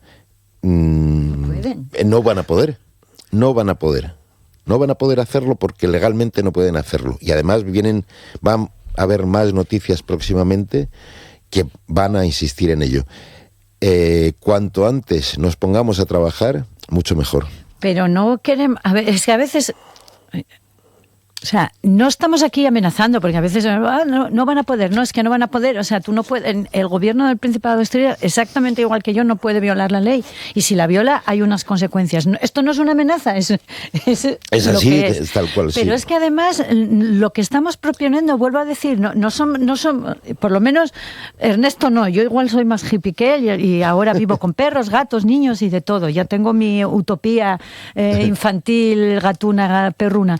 Pero también tengo los pies en la tierra, es decir, el ejemplo de que se puede hacer es Portugal. En Portugal conviven ganaderos y el lobo, está prohibido cazar lobos. ¿Hubo mucha polémica en Portugal cuando se prohibió la matanza de lobos? Claro que sí.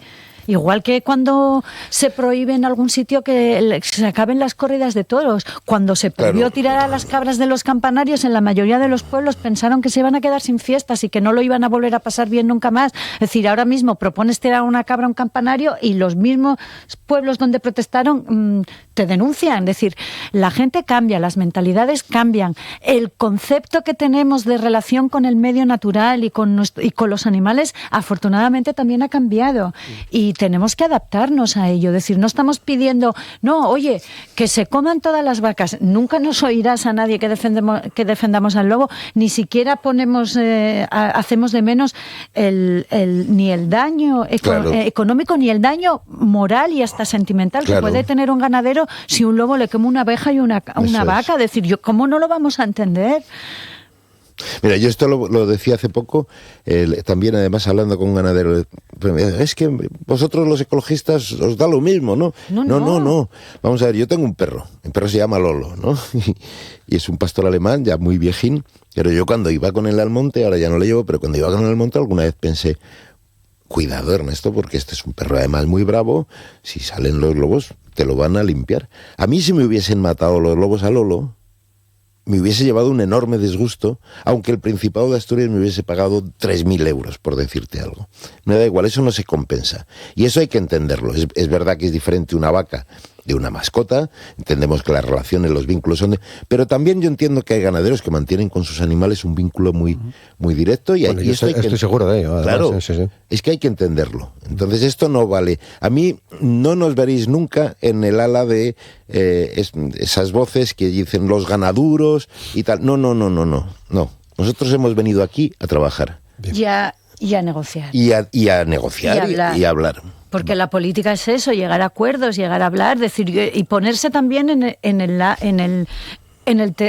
lado de la otra persona del contrario. A veces, A veces, una persona que corta la cabeza y deja la cabeza de un lobo, no, eso no. Pues es como exactamente igual que Rajoy diciendo que las personas negras de Francia no son franceses. Es decir, yo creo que hay límites. Hay una línea roja pero también es verdad que la mayoría de los ganaderos esa línea roja no están dispuestos a cruzarla. Y eso también lo sabemos nosotros. Esto no es una cuestión, qué buenos somos nosotros, qué malos son los ganaderos. No. Es decir, haciendo guerras culturales y guerras políticas de buenos, malos y todo, no se llega a ningún sitio y nosotros queremos ganar.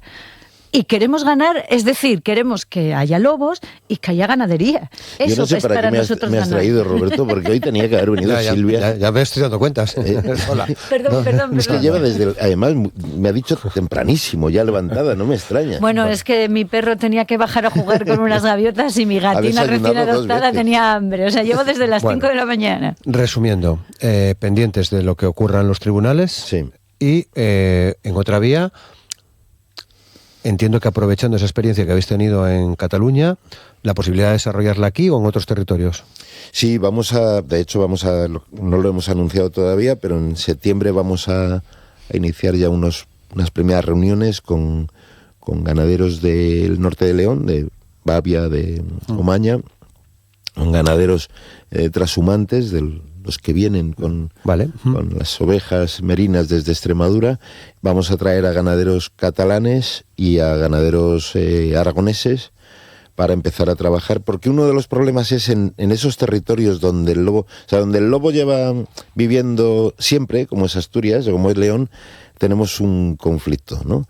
Pero en los sitios donde el lobo está regresando, como es el caso de Cataluña o de Aragón, que tiene una presencia muy tímida, hay otro conflicto, y es que se ha perdido la memoria de la coexistencia con los lobos. Entonces hay que abordar también esa educación. Y bueno, vamos a trabajar con ganaderos de esas procedencias. De momento con ganaderos de ovejas, pero queremos trabajar con ganaderos de vacuno, que es lo importante aquí en Asturias. Y sí, en septiembre empezaremos. Bueno, va a ser lento. Vale. Bueno. Si no lo ha hecho la administración, de todos modos, a nosotros dadnos tiempo. Vale.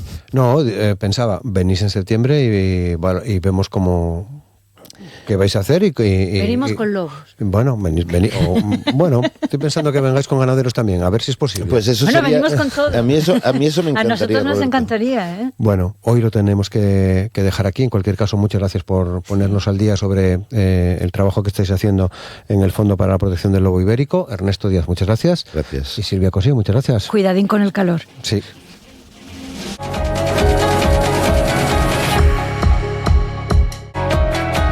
Y hoy vamos a cerrar el programa, vamos a cerrar el recorrido que hemos hecho esta mañana en RTPA con Asturias al Día, yéndonos a un grupo que está presentando su primer trabajo. Se llama Dinosaurio Meteorito, el disco se titula Por si no me, Edu. Si no me encuentro al volver. Vale, por si no me encuentro al volver. Es que la distancia... Máger, ¿qué tal? ¿Cómo estás? Muy bueno. Guitarrista, Edu, voz. Sí. Por si no me encuentro al volver. Demasiado largo, ¿eh? Demasiado. No, es que además me perdí una palabra. Voy a tener que empezar a venir con unas gafitas o algo, disculparme. Bueno, contentos. Creo que sí, ¿no? Sí, estamos muy contentos. Tenemos muchas ganas de presentar las canciones y sobre todo de concluir esta primera etapa y seguir abriendo nuevas. Vale. Por presentar las canciones, que no se nos pase, el 25 de julio tenéis un concierto en el Salinas, ¿no? En el Lombard. Sí, en el Lombard Festival. ¿Y luego vais a estar en Verdicio? En Verdicio el 6 de agosto. Y luego el 4 de septiembre estamos en el Casino de Llanes. Bueno, muy bien. O sea que al aire libre, en salas, en casinos, donde se pueda, ¿no? Sí. Al final nos dejan tocar, ¿no? Vamos a estar todo el verano en estudio, necesitamos salir un poco, salirnos del aire. ¿Vais a estar grabando? Sí, vale. Estamos ahora grabando lo que son canciones nuevas, no queremos parar. Ahora mismo tenemos muchas ganas de presentar y de ir a tope con las canciones que estamos sacando. Vale. Pero bueno, al final hay que ir... La rueda sigue girando. Sí, desde luego. Bueno, pues vamos a poner algo de música para que quien nos escuche sepa de qué estamos hablando. Creo que podemos tener la ocasión en este momento de escuchar La vida adulta, que tiene una introducción fabulosa para mí. Suficiente, queda algo por contar. Debes irte de viaje a Japón, debes correr media maratón. Y si te sobra tiempo, aprender a tocar la guitarra.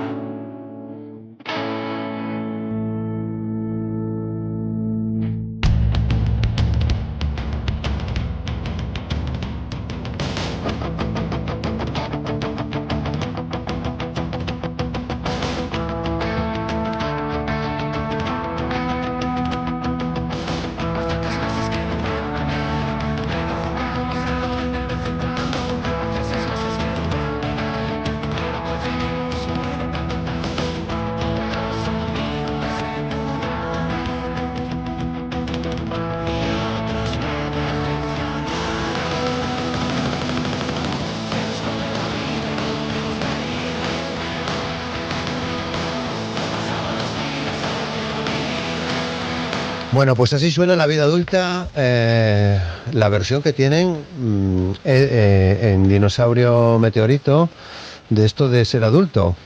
No sé si será así. El adulting, que le dicen ahora. Adulting. Sí.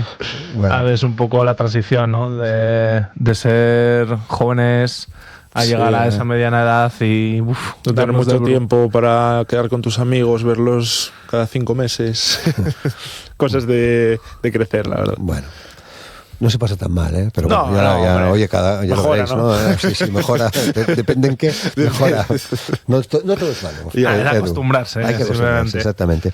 Bueno, que claro, venís avalados por algunas cosillas, ¿no? El Festiamas en 2025, sí. El concurso de rock Ciudad de Oviedo. Sí.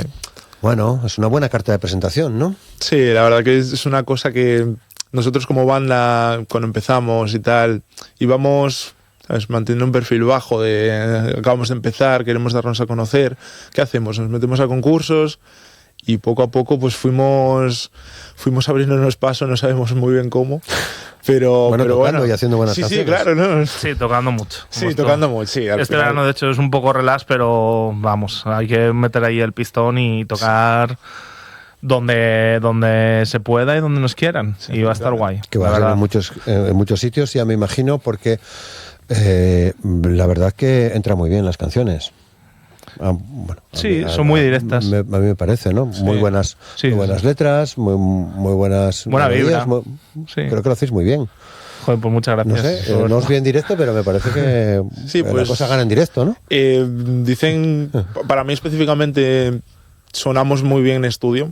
Específicamente, muy nos hemos reunido muy bien, nos hemos juntado buena gente. El productor sí, efectivamente, porque nos juntamos siempre con muy buenos músicos. Un productor con un apellido raro, puede ser. Sergio Firu, Andrei Fonchenko, los dos están ahí en el ajo. Claro, nos ayudaron mucho y para mí eso. Sí, seguimos trabajando con ellos ahora. Y mira, muy para contentos. Mí eso ganó mucho. Sí, le da un plus al sonido, que luego ya en directos nos encargamos nosotros pues de darle esa energía, de esa energía que tienen por sí las canciones, sacarla. Efectivamente. Bueno, me decías que Dinosaurio responde, digamos, Edu, a un mensaje que pusiste tú por ahí. ¿Cómo fue la cosa? ¿Cómo os juntasteis? Claro, Ángel y yo ya nos conocíamos. En verdad todos nos conocíamos de las míticas jam sessions del Savoy, de rock. Vale. Que el Savoy ya extinto, como los dinosaurios. Y la verdad que sí, en Aver se echa de menos porque era un templo de la música asturiana. Y de ahí nos conocimos y Ángel y yo intimamos porque somos dos adictos al internet, posting total. Y nada, vimos un anime juntos. De esto de dibujitos japoneses que se llama Beck, exacto, sí. Sobre montar una banda, de culto total. Yo que no estoy nada puesto, si os digo que pensé cuando vi Beck, dije sí. Como el cantante mítico de los 90. Efectivamente. Sí. Y además como vi que había una referencia a los Strokes o a bandas que más o menos pudieron convivir con Beck. Sí. Pero nada, estaba totalmente equivocado, ¿no? Sí, nada que ver, pero... ¿No os gusta Beck? Pues no, sí. Nada que ver, pero todo que ver al mismo tiempo. I'm a loser baby. Sí. Pero, y nada, de ahí dijimos, joder, es que mola mucho hacer canciones porque el anime va de montar una banda, vamos a hacer nuestras propias canciones. Ni siquiera fue algo que pensásemos, yo creo que lo pensamos por separado. Sí, y luego nos acabamos juntando. Y luego nos acabamos juntando, porque él empezó a escribir guitarras, yo quise hacer unas melodías por encima, fue muy natural todo, y luego yo sí que puse un anuncio en un grupo ahí buscando batería, porque aquí en Asturias, si quieres un batería tienes que robarlo de otra banda. Porque ahí, ahí los hay contados. Y nada, pusimos estilo Carolina Durante Los Planetas, dijimos.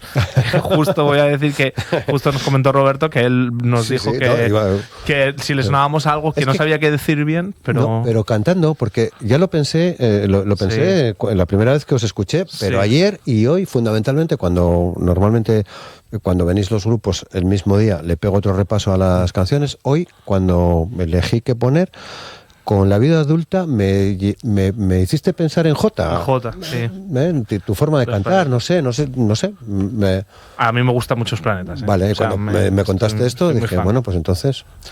Aunque bueno, para mí lo de... Quiero decir, es porque tenemos esa manía de... ¿A quién se parecen estos? Se parece dinosaurio, se parece a dinosaurio, ¿no? Sí, pero bueno, siempre está bien que te encuentren algún parecido, sobre todo, joder, es un halago. Si es con bandas así que nos gustan y tal. Oye, pues mira, a mí que los Strokes tampoco... Esto que digo me va a costar caro, pero... Bueno, al final son muchas bandas, ¿eh? Luego somos 5, nos da para un espectro muy grande. Sí, bueno, ¿quiénes estáis, además de vosotros? Pues está María Menéndez, conocida como Espi, que es bajista, Lucas Moro a la batería y Anteo Pende, el otro guitarrista. Bueno, lead, rítmico, nos vamos mezclando, sí. Vale. Bueno. Tenemos dos chavales de 18 años, Anteo y Lucas, la verdad. Toda una cosa. Mola bastante. El caso es que empezáis a funcionar, llega el Festiamas, os apuntáis, llega el Ciudad de Oviedo también, sí. Ganáis y ahí se abren seguramente unas cuantas puertas, ¿no? La posibilidad de grabar y claro. Son premios importantes en lo económico y como horas de grabación, y es lo que nos permite ahora seguir grabando, porque grabar es carísimo.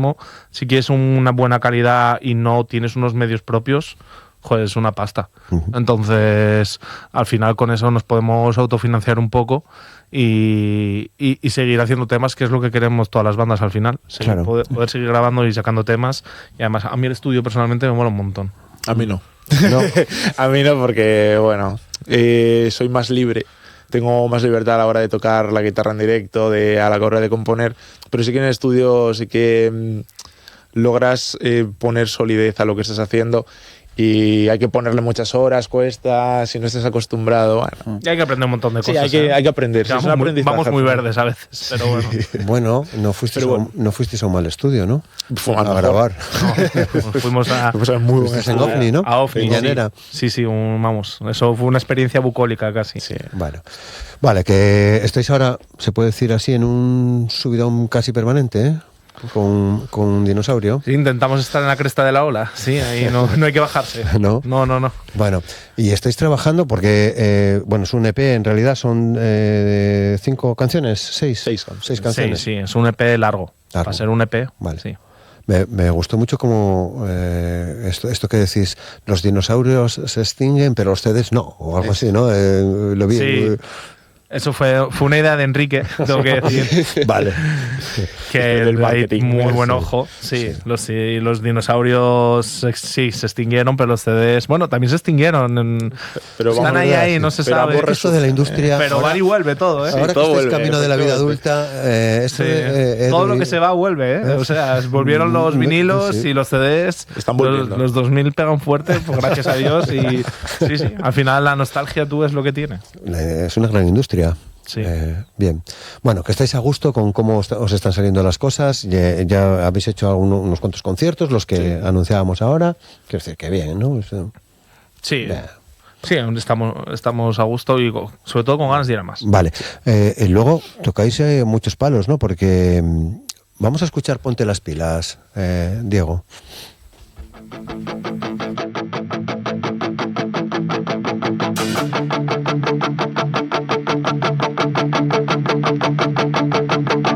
No sé cómo reír, no sé cómo llorar, no me sé organizar, no me sé distanciar, no sé cómo sentir que no todo va mal, no sé cómo salir de esta puta espiral, no sé cómo vivir sin mirar hacia atrás, no sé cómo querer a través de un cristal, no sé cómo ganar sin echarme a perder, soy un desastre natural y quiero dejar de sentirme así.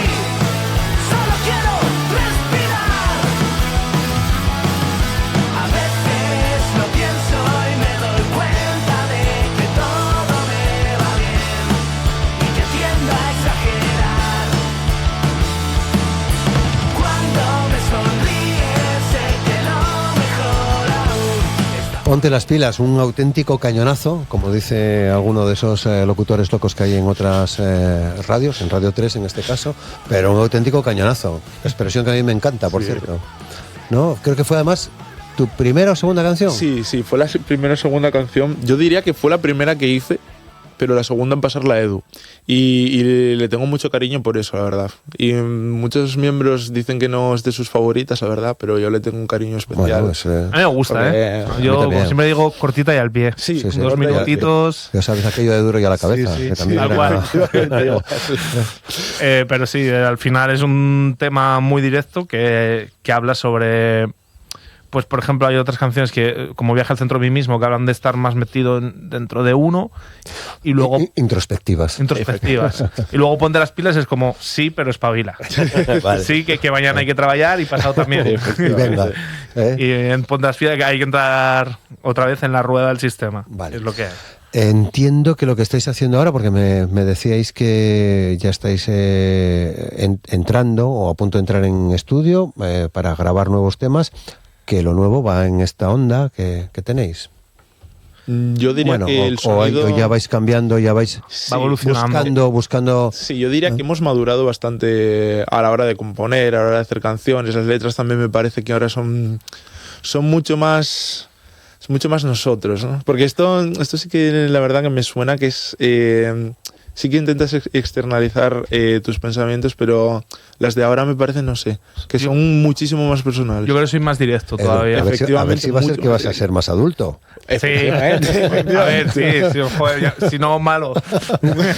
Pero haces las letras son tuyas, ¿no? Sí, hay alguna del próximo disco, va a ser alguna de Mangel y de Espi, y la verdad que bien. Bueno. En ese sentido, porque compartimos un poco también, ellos si tienen algo que contar que lo puedan decir, es nuestro espacio al final y donde queremos contarlo, y sobre todo nuestras vivencias. Y en este segundo sí que me pongo todavía más específico de hablar ciertos temas. Bueno, hablo un poco de las masculinidades frágiles, de temas como lo chungo que está el alquiler, la generación perdida que somos los millennials. Entonces es un poco, sí, trato varios temas y ahora todavía atacando a algo más específico incluso. Bueno, me parece bien, ¿no? Es que os metáis en esos terrenos, ¿no? Yo creo que sí, porque al final hablamos de nuestras vidas, entonces... Vale. Muy bien, bueno, pues recordamos que dentro de unos días, el 25 de julio, estaréis en Salinas. Sí. Con toda la artillería, como se suele decir. Sí, yo con la rodilla pocha, pero lo voy a dar todo. Vamos. Vale. Hasta donde pueda. Estamos el resto para compensar a Edu. Y luego estaréis el 6 de agosto en Verdicio y el 4 de septiembre en Llanes. Es lo más próximo, ¿no? Sí. Bueno, pues os espero más veces, si os apetece venir, para ver cómo escuchar nuevas canciones y seguir charlando sobre Dinosaurio Meteorito. Nos alegra mucho haberos conocido. Nos alegra mucho vuestras canciones. Para despedir, para mí, como esto de la objetividad también es así, ¿no? Que dices lo que te gusta sin más, ¿no? A mí la canción que más me gusta de vuestro EP, de vuestro disco, es Viaja al centro de mí mismo. Me parece una canción preciosa para despedir esta conversación. Es la favorita de la banda. Bueno, pues me alegro coincidir con vosotros. Tenemos muchas coincidencias por lo que veo. Sí. Bueno, si hablamos de Morrissey ya entonces, o de los Smiths. Sí, los Smiths, cuidado. Bueno. A mí me encantan los Smiths. Sí. Edu, muchas gracias. Y Mangel, muchísimas gracias por tenernos aquí. Muchas gracias, Roberto. Y a todos ustedes también muchas gracias. Mañana más Asturias al día. Disfruten de este miércoles. Gracias.